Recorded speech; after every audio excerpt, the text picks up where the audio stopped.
like it's definitely intentional to keep people down. It's ridiculous. I mean, I've said that to both unemployment and FEMA, that if you're the whole point of you all is to get people back on their feet and off of the system, and what you're doing is absolutely the fucking opposite. You're keeping people on the system. It's literally designed. Well, it sounds like they won't even let you be a part of the system. They're just leaving you out for drives. It's Jordan. I am in Flint, Michigan, East Palestine, Ohio, Tumwa, Iowa. Please support the only independent outlet on the ground covering what the corporate media covers up. Well, as of now, we're still living in a tent, even with the cold weather. FEMA has been no help whatsoever. We couldn't get any kind of assistance for them. We were with 3 dogs, and we did get a hot tent from some volunteers. Thank goodness for them that has come, out of state, and you all and everybody that has helped. So I'm assuming you guys lost your home in the hurricane. Yes, she lost her RV, and I lost my place to live. It flooded out, but FEMA has been probably the most frightening experience I've ever had, along with the disaster unemployment people have been horrifying. I'm self-employed as a realtor, and obviously it's hard to sell real estate when you can't shower, when you can't really keep clothes clean, you're living out of a tent, and it's been 20 weeks. They haven't approved me yet on the unemployment. They've been just red taping it the whole way. It's outrageous. And FEMA's experience has been horrible. I mean, they classed me as in my landlord's household because what? He filed, and it wasn't the house wasn't separated into units, quote unquote. So the first time they classed me as in his household, turned me down. And then the second time, they finally got an inspector out in December, which I don't know what good that does. He's already redone a lot of the house. But he and his boyfriend had to move back into it, into my space down there. And and FEMA said it could be another 90 days before they, get any type of approval going on it. It's ridiculous. Had you received any help from FEMA? No. They said go talk to the Red Cross. And mine, where I didn't have a title to my camper, and my camper was lost and couldn't find it. There was no inspection that could be done, so they couldn't actually say that I'd lost it. So yeah, they've just, So I just want to get yours straight. So you had a camper. Yeah. It got destroyed, or did it go down the river? Yep, gone. I've not seen it since. So camper's gone. It's missing. In order to get any relief from that, you have to have the title, which was probably in the camper. I actually didn't have it. The guy I bought it from hadn't actually been able to give it to me. I guess he had been in jail, and I wasn't ever able to get the actual title. So I had the camper. I'd been living it for almost a year, and then I don't know where it's at. So now you guys are staying in a tent somewhere in the greater Asheville area. How have you managed to deal with the winter and survive in the elements? Well, like she said, we were gifted a hot tent by a couple lovely young ladies who do collection. Well, they do collection for charities, and they were hitting up their donors for help. And they had a donor that wanted to help out somebody, and they were getting small hot tents, and we've got 3 to 5 dogs with us sometimes.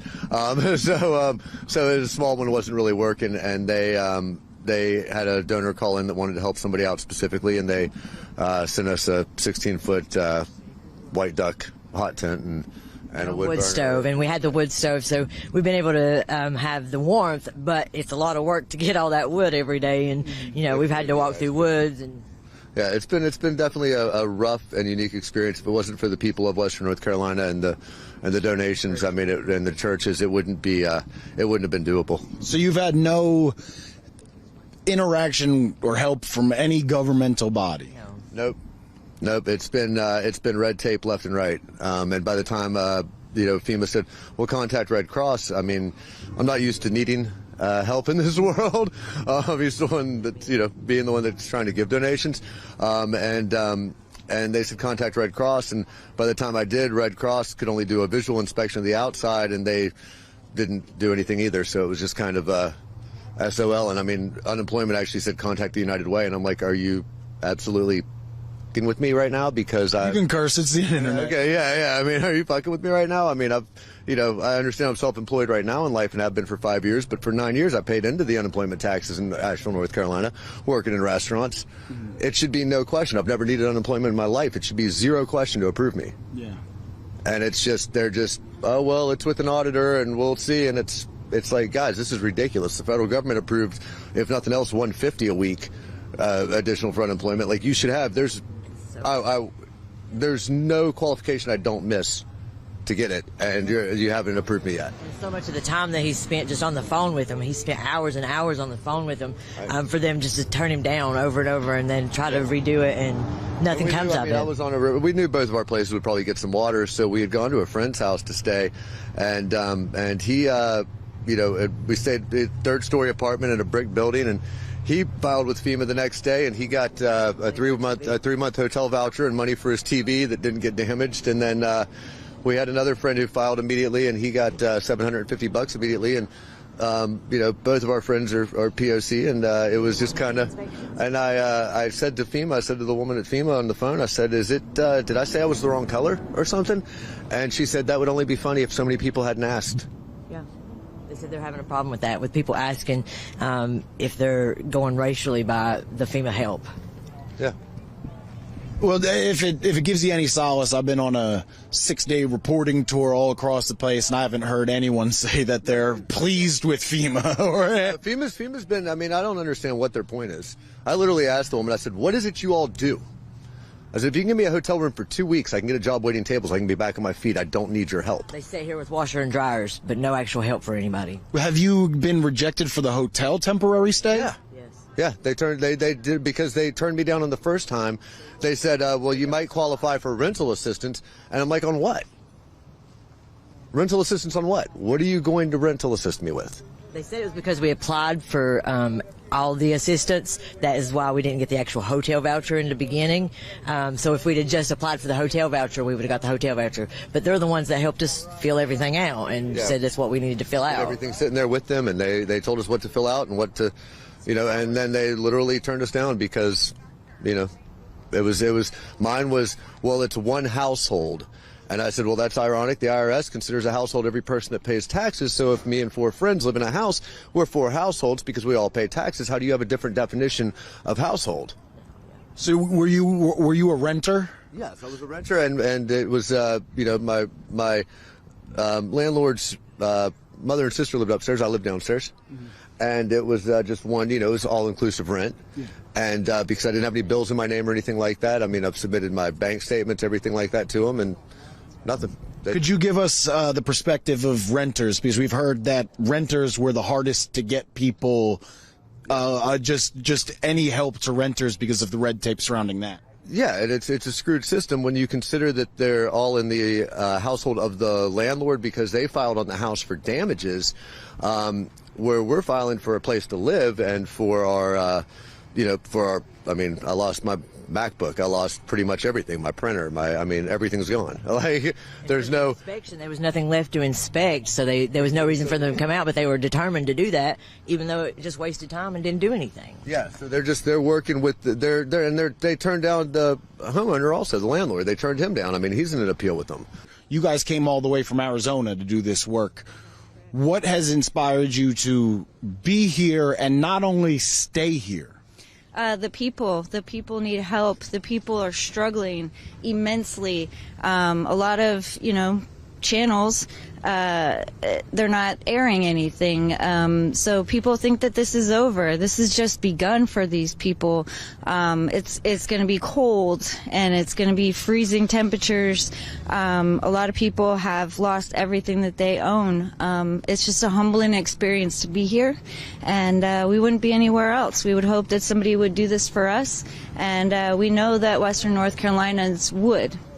They're amazing people. Have you had any interactions with FEMA recently? Have you seen FEMA out while you're doing this work? No, sir. Just a stern no, sir. No, sir. I think in the 4 months we've been here, I've encountered FEMA maybe 3 times, and it was in a tent set up in a shopping center just like this, with a clipboard, and not much interaction with folks.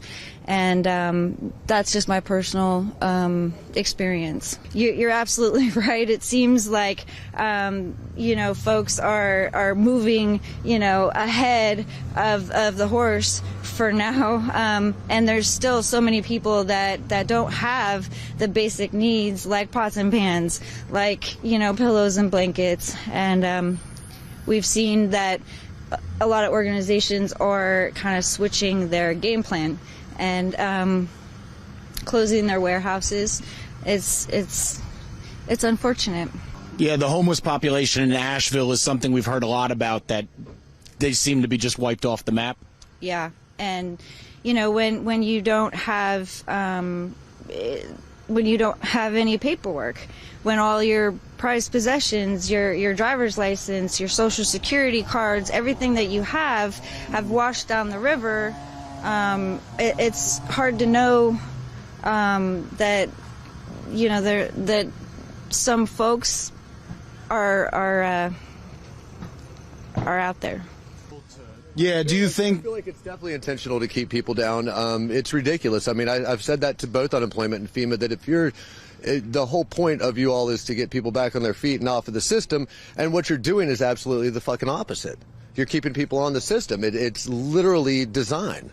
Well, it sounds like they won't even let you be a part of the system. They're just leaving you out for dry. Old school punker, what can I say, man? Can't do nothing. They say can't do nothing, and that's all we've heard every time. I mean, it's the richest country in the world. Yeah, we're the richest country in the world. I mean, it's the stars and stripes of corruption out there. You know what I mean? We're a banana fucking republic at this point. It's shit. I mean, we literally have 1% of the people with all the money. But we are surviving. We are surviving. That's the main thing. We did survive the storm, but it's months afterwards. They don't realize that people are still just struggling, and they don't care. Well, the fact that you guys are staying in a tent is heartbreaking. Yeah. Like. It's painful. I mean, it's cold. It's painful. I mean, it's a lot of work, and it's really hard to keep any. And you have dogs too? Yeah, it's really. Well, I've got 3 standard poodles. She's got 2 rotting Corsos, and I've got a friend who's watching 2 of my girls right now. Thank God, and one just. She's my heart. She won't leave my side. But you've got dogs running around the woods. It's impossible to keep anything clean. It's impossible to, I spent years in fine dining. I can go get a job at Roost Chris tomorrow, but I can't keep a uniform clean and pressed. I can't take a shower every day. I mean, it's absolutely ridiculous. And I submitted to FEMA my hotel vouchers, like my hotel from the, once one of the hotels reopened, I got us a room for a week. And I mean, thinking this wasn't going to be as detrimental. I couldn't get into my place for 10 days, over 10 days to get in there, because it was completely landlocked and, waterlocked. But yeah, they were screwed up there. But they haven't even reimbursed me for my hotels. They haven't done anything. I sent them receipts for all my property I own. They haven't done anything. I think that the biggest help and concern could be, instead of actually going to investigate if they had damage, go investigate how they're living now. Go see what's going on with the people. Go see what's what's wrong and what needs to be adjusted. Not go just check and see if they've lost anything. Yeah, they're asking you to show your title when you live in a tent. Right. Yeah, I mean, I live in a fucking tent. They're asking me for my tax records. It's like, dude, I lost my computer. I haven't heard from my accountant or been able to find him. I don't even know if my filing cabinet's gone. I gave the permission to get my stuff from the IRS, but, it's all red tape. They're like, well, we're waiting on the IRS. You know how that goes. This is bullshit. I will say I've been to many disaster areas like East Palestine, Ohio, Flint, Michigan, West Virginia, plenty. There's so many in this country. But the way this government gets away with what it's doing, this government, this corporations, is because we have a media that is corrupted and allows them to get away with whatever. When Black Hawk is 90% of the freaking media outlets by their stock options. I mean, when you got people on the board of directors of every fucking company, you can do whatever the fuck you want. Yeah. Right. And twist the narrative however you want it twisted. We can't do nothing. How do you think the media has been as far as covering what's been happening here 100 days later? They're just what they think and what they're told to say, and that's it. Yeah, they're gone. I mean, they're still saying 150 to 200 dead. That's bullshit. That's bullshit. We're thousands dead. We're thousands dead. I mean, there's no world. I mean, we have a friend that does heavy equipment deliveries, and he went to the hospital on the Sunday, literally the Sunday of the weekend of Helene, so it would have been, I guess, the 29th possibly. And he said there were 3 literal freezer trucks full of bodies up there. They have. I mean, they have. The spruce pine still smells like death. Like there's no. Cities are back to the 1800s, and the media's just like, oh yeah, there was a hurricane in Asheville, so that happened, and oh now there's a fire in L.A. and look, oh Paris Hilton lost her house. And there's still 1,200 missing on the Facebook missing thing that they have, and there's not even people on that list that should be. I mean, there are homeless people that are not out there anymore. A lot of people talked about the homeless people who lived on the riverbank and where they might be. There's been a lot less. You don't see any of the homeless people you see around Asheville. There's a lot. I mean, I'd say at least 3/4 of the homeless people are gone, and I don't think they got up and like packed up and took off to sunnier skies. This was not, the news. I heard one news outlet say, "Well, we told them it was going to be bad." No, we knew 2 days before. One day, I knew 24 hours in advance to get out from where I was at. That it was going to be a pretty heavy storm. But you're telling me that a hurricane came up from Florida, didn't damage a lot across the middle, but came up to western North Carolina in the mountains and sat for 7 fucking hours? I do believe it was probably a little bit of man course with some cloud seeding and stuff. Yeah, well, yeah. I mean, it's hard. Well, let's not get into the cloud seeding. Let's not get into. But it is. Well, the difference between a conspiracy theory and reality is about 6 months, right? so they. It's not a bad saying at all. So it's crap. I mean, the government doesn't give a shit. They never have. I mean, when you've got. It's left wing, right wing. That's all the same fucking bird, man. Definitely worse than people think and know, though. Well, that's why we're out here. They've seen it for 2 days. We've lived it for 3 months now, and it's just really hard. It's way worse than they thought. Well, yeah, and it's still. I mean, you look around, you drive through Swananoa and stuff, and I mean, it's just debris piled up everywhere. River Arts is still debris. It's not. Nothing's being done except for by the people in the area. And I mean, it's impossible. I mean. Is it for coming out? This really is great to get it out. Good, vent, let it loose. Is there anything else you'd like to tell the people of America? The government is shit. Doesn't do nothing. But I do want to thank everybody in there, the churches, the people around here. They have done a lot. I would like to see more done. I've tried to do more myself.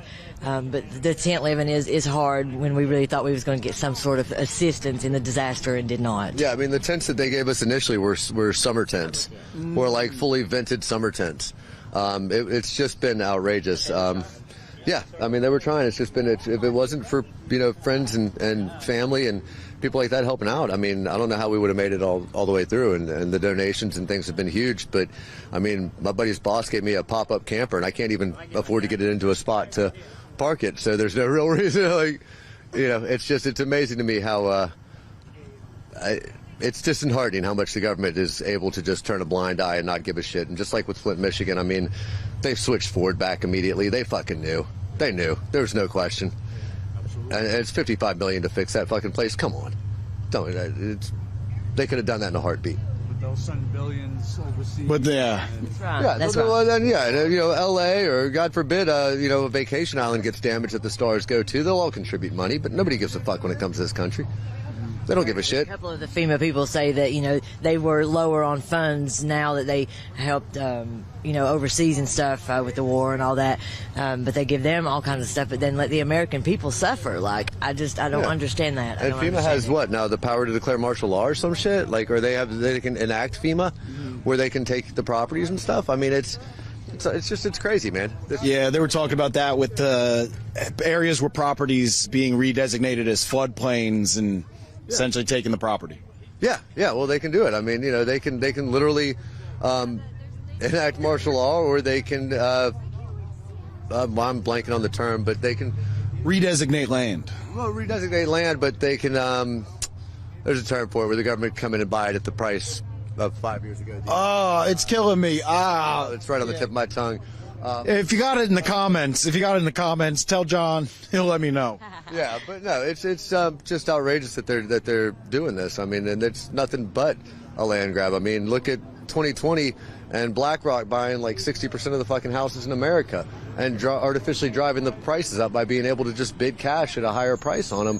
Why do they want them all? Why do we have so many vacant houses but nobody has a place to live? Why are they keeping everybody renters? Why are they just beating us down even further? They make it impossible to get a house nowadays. They make it absolutely impossible. I mean, Well, and even when you own it, if you don't pay your fucking taxes on your land, it's all artificially fucking fabricated bullshit, dude. And then the tax money goes to a $175,000 salary per congressman per year, and then once they retire, they still get their salary and they get all these perks. Regardless, we're still grateful for everything that we have, survived and everything we've went through, and even having the tent now, we're grateful, and thank God that we've gotten this far. But I'm grateful to be alive until the elections. Now I'm just kind of like, why am I kicking it around? Well, thank you for talking to me. Thank you for your time, and we hope that things turn around for you and you guys get back up on your feet.